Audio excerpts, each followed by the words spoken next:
Hello, സമ്മറൊക്കെ ആയതുകൊണ്ട് ഇന്ന് കുറച്ച് അവൽ മിൽക്ക് ഉണ്ടാക്കാമെന്ന് വിചാരിച്ചു കേട്ടോ. നല്ല എളുപ്പമാണ് ഉണ്ടാക്കാനായിട്ട്. അപ്പോൾ എൻ്റെ കയ്യിൽ കുറച്ച് ചുവന്ന അവലുണ്ടായിരുന്നു. അത് ഞാൻ നന്നായിട്ട് ഡ്രൈ ഫ്രൈ ചെയ്തെടുത്തു. പിന്നെ കുറച്ച് ഞാലിപ്പൂവും പഴം കിട്ടി. അത് പഞ്ചസാരയും ചേർത്ത് നന്നായിട്ട് ഇതുപോലെ മിക്സ് ചെയ്തെടുക്കുക കേട്ടോ.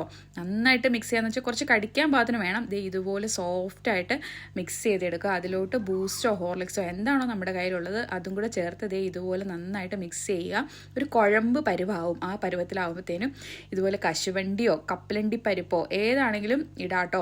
എൻ്റെ കയ്യിൽ കപ്പലണ്ടി പരിപ്പ് ഇല്ലായിരുന്നു, അതുകൊണ്ട് ഞാൻ കപ്പലണ്ടി പരിപ്പ് ഇടുന്നില്ല. അതിനുശേഷം ഡ്രൈ ഫ്രൈ ചെയ്ത് വെച്ചിരിക്കുന്ന അവല് അതുപോലെ ചേർത്ത് കൊടുത്ത ശേഷം ഇത് പിന്നെ നന്നായിട്ട് മിക്സ് ചെയ്യാട്ടോ.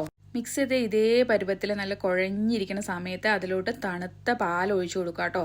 പാസ്ചറൈസ് ചെയ്ത പാലാണെങ്കിൽ തണുത്ത പാൽ അതേപടി തന്നെ ഒഴിച്ചു കൊടുക്കാം, തിളപ്പിക്കേണ്ട ആവശ്യമില്ല. അല്ലാത്ത നാടൻ പാലാണെങ്കിൽ തിളപ്പിച്ച് ആറി ഫ്രിഡ്ജ് വെച്ച് തണുപ്പിച്ച ശേഷം ഒഴിക്കുമായിരിക്കും കേട്ടോ നല്ലത്. എന്നിട്ട് അത് നല്ലപോലെ മിക്സ് ചെയ്യുക.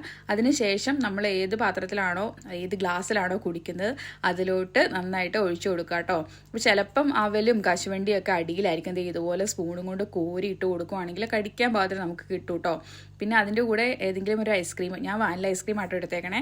അപ്പോൾ വാനില ഐസ്ക്രീമും ഇതുപോലെ ചേർത്ത് വെച്ചിട്ട് മേളിൽ കുറച്ച് ബൂസ്റ്റ് ഇതുപോലെ ചേർത്ത് കൊടുക്കുവാണെങ്കിൽ അടിപൊളി ഒരു സൂപ്പർ ഡ്രിങ്ക് ആട്ടോ. ഞാൻ കുടിച്ചു നോക്കി, എനിക്ക് നല്ലതായിട്ട് ഇഷ്ടപ്പെട്ടു. നിങ്ങളെല്ലാവരും ഒന്ന് ട്രൈ ചെയ്ത് നോക്കണം കേട്ടോ.